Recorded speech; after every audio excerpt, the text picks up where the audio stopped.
Election ہونے جا رہے ہیں اور اس الیکشن میں ایک طرفہ باتیں ہیں. میں یہ باتیں کیوں کہہ رہا ہوں آپ کو بتاتا ہوں کہ احساس کہاں چلا گیا ہمارا کہ ہم ہر چیز اب سہنے لگ گئے اور بدلنا ہی نہیں چاہتے. مسلمانوں کا ایک ریزرویشن تھا 4%، غالباً وہاں پہ 4% یا جتنا بھی تھا، اور بیٹھ کر کے پارلیمنٹ میں صدن میں سارے لوگوں نے فیصلہ کر لیا مسلمانوں کو کا ریزرویشن کینسل، ختم.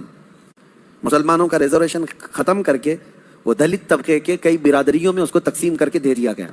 میں بات بتا رہا ہوں، مجھے کسی ریزرویشن کی ضرورت نہیں، لیکن کیسے یہ درندے ننگا ناچ ناچتے ہیں اور سارے لوگ ہمارے منظر دیکھتے رہتے. بانٹ کر کے دوسرے طبقوں کو دے دیا گیا، دوسری برادریوں کو. لیکن ایک سماج ہے، ایک برادری ہے جس کو 2.5% بڑھا کر کے دیا ہے گورنمنٹ نے. پہلے سے آلریڈی ان کا ریزرویشن تھا، 2.5% اور بڑھا کر کے دیا. لیکن اس کے باوجود وہ پوری برادری کے لوگ سڑکوں پر آئے، توڑ پھوڑ کیے، بڑے بڑے نیتاؤں کے گھروں کو گھیرا کر لیے، صرف اس لیے کہ ہمیں کم بانٹا گیا ہے.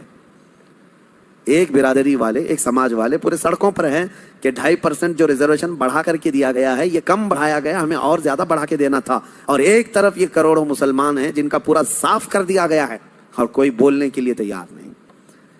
یہ ہماری احساس کی موت نہیں ہے تو اور کیا ہے؟ آپ کو ایسا لگ رہا ہوگا کہ میں سیاسی باتیں کر رہا ہوں، بلکہ حقیقت یہ ہے کہ تمہاری ہر چیز چھین لے جانے کے بعد تم صرف اور صرف واٹس ایپ پہ فارورڈ کرتے رہ جاؤ کہ باقی کچھ نہیں. اور وہ نیتا کہاں ہیں جو بیچارے بھیک مانگنے کے لیے تو آ جاتے ہیں لیکن ان معاملات پر کلام کرنے کی بھی بات نہیں ہوتی. خیر، میرا خلاصہ کلام یہی ہے، نہ سنبھلو گے تو مٹ جاؤ گے اے ہندی مسلمانوں.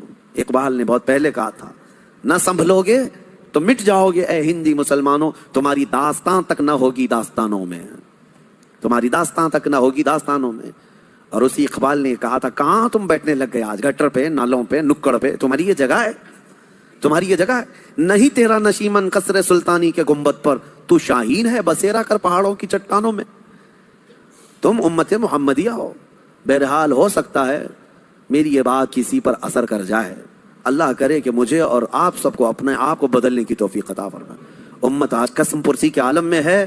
اللہ کریم ہمیں بہترین قائد عطا فرمائے، ہمیں صلاح الدین کا نائب عطا فرمائے، ہمیں شہاب الدین کا نائب عطا فرمائے جو امت کو جوڑ دے اور ہماری کھوئی ہوئی وقار و عزت کو واپس دلا دے.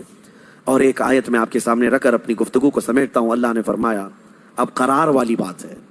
اتنی دیر میں نے جو گفتگو کیا یہ پریشان والی بات تھی کہ ہم نہیں بدل رہے، حقیقت ہے، لیکن ایک قرار والی، اطمینان والی بات ہے. اللہ فرماتا ہے، الا بذکر اللہ تطمئن القلوب. آگاہ ہو جاؤ، دلوں کا قرار اور اطمینان اللہ کے ذکر میں ہے، اللہ کے ذکر میں. اللہ کا ذکر صرف یہی نہیں ہے کہ اللہ اللہ اللہ کریں. آپ مسجد میں بیٹھے یہ بھی اللہ کا ذکر ہے، اللہ کا ذکر ہے. تم جس حال میں اسے یاد کر رہے ہو. ذکر کا مطلب عربی میں یاد کرنا. ذکر کے کئی قسمیں، ذکر باللسان، ذکر بالجوارح، ذکر بالقلب. تم اپنی زبان سے بھی ذکر کر رہے ہو اللہ کا، لا الہ الا اللہ، لا الہ الا اللہ، یہ ذکر باللسان ہے. ذکر بالجوارح، تمہارے ہاتھ کوئی نیک کام کر رہے ہیں، تم جو ہے یہاں صفائی کر رہے ہو اللہ کے گھر کی، کسی یتیم کی مدد کر رہے ہو، ہاتھ سے کوئی بھی کام کر رہے ہو، پیروں سے کوئی کام کر رہے ہو، چل کر کے جا رہے ہو، یہ تمہارے اعضاء کا ذکر ہے، تمہاری باڈی کا ذکر ہے. اور زبان سے بھی نہیں کر رہے، ہاتھ پیر سے بھی نہیں کر رہے، لیکن جہاں بیٹھے ہو اپنے دل میں اللہ کو یاد کر رہے ہو، یہ قلب کا ذکر ہے. لیکن آپ کو ہونا یہ چاہیے کہ ان تینوں میں کسی ایک میں مشغول ضرور رہو. یا تو ذکر بالقلب میں رہو، یا ذکر باللسان میں رہو، یا ذکر بالجوارح میں رہو. کسی بھی ذکر میں رہو گے، بدلہ کیا ہے؟ اللہ فرماتا ہے فاذکرونی اذکرکم. تم مجھے یاد کرتے رہو گے، میں تمہیں یاد کروں گا.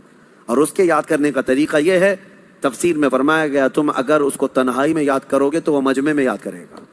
تم اگر انسانوں کے مجمع میں یاد کرتے ہو اللہ کو تو رب تعالیٰ فرشتوں کے مجمع میں تمہیں یاد کرتا ہے. اور جب تم رات کی تنہائی میں دنیا میں اسے یاد کرتے ہو تو اللہ کب یاد کرتا ہے؟ جب تم قبر کی تاریک وادی میں پہنچ جاؤ گے، رب تبارک و تعالیٰ تمہارے چرچے فرمائے گا. یاد کرنے کا مطلب یہاں پر چرچا کرنا، ذکر. ہاں، یاد تو ہم کرتے ہیں لیکن اللہ چرچا کرتا ہے، اللہ تمہارا چرچا فرماتا ہے. تو دلوں کا قرار اور دلوں کا سکون کس میں ہے؟ اللہ کے ذکر میں ہے. جب دل بے قابو ہو جائے تو زیادہ سے زیادہ استغفار پڑھو اور اللہ کا ذکر کرو. اللہ ہمارے دلوں کو اطمینان عطا فرمائے اور ہمارے دلوں کو سکون عطا فرمائے. اور ایک بات یاد رکھیں، جس دل میں ذکر الہی نہ ہو وہ دل جو ہے گناہوں کی آماجگاہ بن جاتا ہے، کالا ہونے لگ جاتا ہے۔ کثرت سے اللہ کو یاد کرو، اور دل اگر کسی کے لیے دھڑکتا ہو تو وہ محمد عربی کے لیے دھڑکتا ہو صلی اللہ علیہ وسلم۔ اور جس دل ہے وہ دل جو تیری یاد سے معمور رہا، سر ہے وہ سر جو تیرے نام پہ قربان گیا۔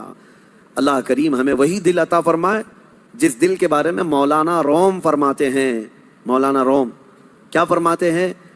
کعبہ بنائے خلیل اطہر است، و دل گزرگاہ رب جلیل است۔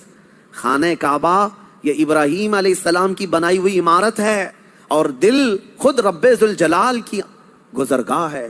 قلب المؤمن عرش اللہ، مومن کا دل اللہ کا عرش ہے، اللہ کا عرش ہے یہ تمہارا دل، اور اس کو پاک رکھو تو اللہ کے ذکر سے پاک رکھو۔ اللہ کریم کہنے سننے سے زیادہ عمل کی توفیق عطا فرمائے، اور قرآن عظیم کی تفاسیر پر ہمیں عمل کی اور اس کو عام کرنے کی توفیق